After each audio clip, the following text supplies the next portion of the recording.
ಎಲ್ರಿಗೂ ನಮಸ್ಕಾರ. ಇವತ್ತು ಈ ಸಿಂಪಲ್ ಕ್ರೋಶಾ ಡಿಸೈನ್ ನೋಡೋಣ. ಅದಕ್ಕೆ ನೀಡಲ್ ನಂಬರ್ 10 ತೊಗೊಳ್ಳೋಣ. ಸಿಲ್ಕ್ ಥ್ರೆಡ್ನ 6 ಟೈಮ್ಸ್ ಈ ಥ್ರೆಡ್ಡಲ್ಲಿ ಸುತ್ತಿಡ್ಕೊಳ್ಳೋಣ. ಬೀಡ್ಸ್ ಯೂಸ್ ಮಾಡ್ತಾ ಇದ್ದೀನಿ.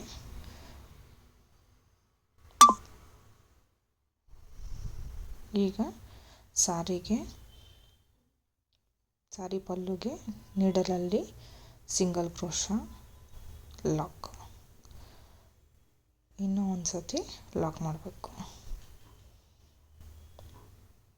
ಈಗ ನೆಕ್ಸ್ಟ್ ಬಂದು ಚೈನ್ ಸ್ಟಿಚ್ 4 ಟೈಮ್ಸ್ ಹಾಕ್ತಾ ಇದ್ದೀನಿ. 1 3 4 ಸತಿ ಹಾಕಿ ಸ್ಯಾರಿಗೆ ಲಾಕ್ ಮಾಡ್ಕೊತಾ ಇದ್ದೀನಿ. ನಾನು ಕರೆಕ್ಟಾಗಿ ಎಲ್ಲಿಗೆ ಬರುತ್ತೆ ಅಲ್ಲಿಗೆ ನೋಡಿ ಲಾಕ್ ಹಾಕೋಬೇಕು, ಇಲ್ಲಾಂದರೆ ಡಿಸೈನ್ ಸರಿಗೆ ಬರಲ್ಲ.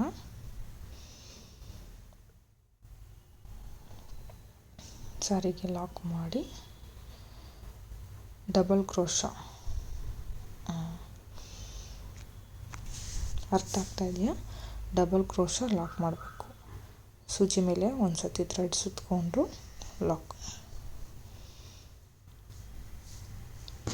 ಡಬಲ್ ಕ್ರೋಶಾ ಸೂಜಿ ಮೇಲೆ ಥ್ರೆಡ್ ಹಾಕಿ 3 ಬಂದಿರುತ್ತೆ. 2ಗೆ ಒಂದು ಸತಿ ಲಾಕ್, 2ಗೆ ಒಂದು ಸತಿ ಲಾಕ್.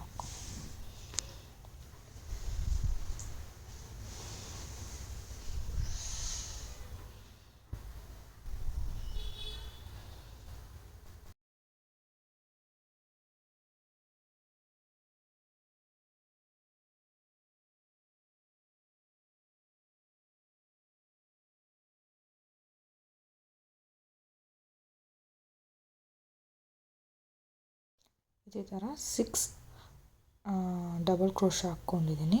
ಈಗ ಸ್ವಲ್ಪ ದಾರ ಮೇಲೆ ಮಾಡಿ ನಾನು ಸ್ಮಾಲ್ ಸೈಜ್ ಬೀಡ್ ತೊಗೊಂಡಿದ್ದೀನಿ. ಬೇಕು ಅಂದರೆ ನಿಮಗೆ ಯಾವ ಥರ ಬೀಡ್ಸ್ ಬೇಕು ಅಂದ್ರೂ ತೊಗೋಬೋದು. ನಾನು ಫ್ಲವರ್ ಟೈಪ್ ಬೀಡ್ ತೊಗೊಂಡಿದ್ದೀನಿ.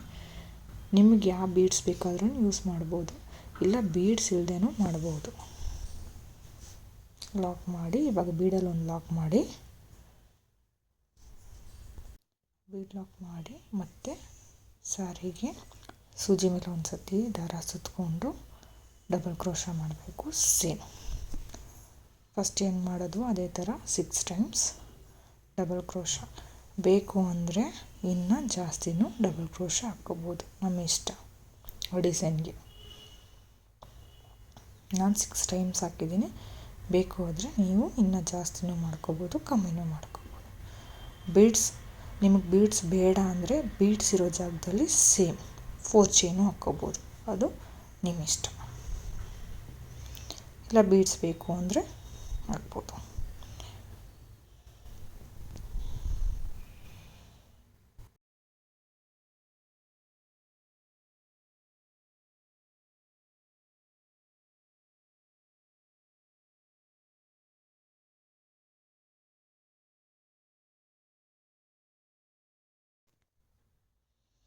ಈಗ 6 ಡಬಲ್ ಕ್ರೋಶಾ ಆದಮೇಲೆ 4 ಚೈನ್, ಮತ್ತೆ 4 ಚೈನ್ ಹಾಕಿ ಮತ್ತೆ ಡಬಲ್ ಕ್ರೋಶಾ ಹಾಕಿ ಲಾಕ್. ಸ್ಯಾರಿಗೆ ಲಾಕ್ ಮಾಡಬೇಕು ಡಬಲ್ ಕ್ರೋಶಾದಲ್ಲೇ. ಸೇಮ್ ಕಂಟಿನ್ಯೂ ಮಾಡಬೇಕು ಡಿಸೈನು.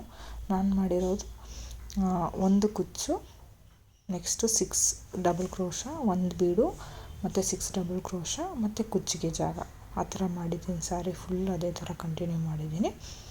ನೋಡಿ ಲಾಸ್ಟಲ್ಲಿ ನಿಮಗೆ ಹೆಂಗಿದೆ ಅಂತ ತೋರಿಸ್ತೀನಿ. ಸ್ಯಾರಿ ಫುಲ್ ಹಿಂಗೆ ಕಂಟಿನ್ಯೂ ಮಾಡಿದ್ಮೇಲೆ ಕುಚ್ಚು ಕಟ್ಟಿದ ಮೇಲೆ ತೋರಿಸ್ತೀನಿ ನೋಡಿ. ಹಿಂಗೆ ಕುಚ್ಚು ಕಟ್ಟಿದ ಮೇಲೆ ಇರುತ್ತೆ. Thank you so much.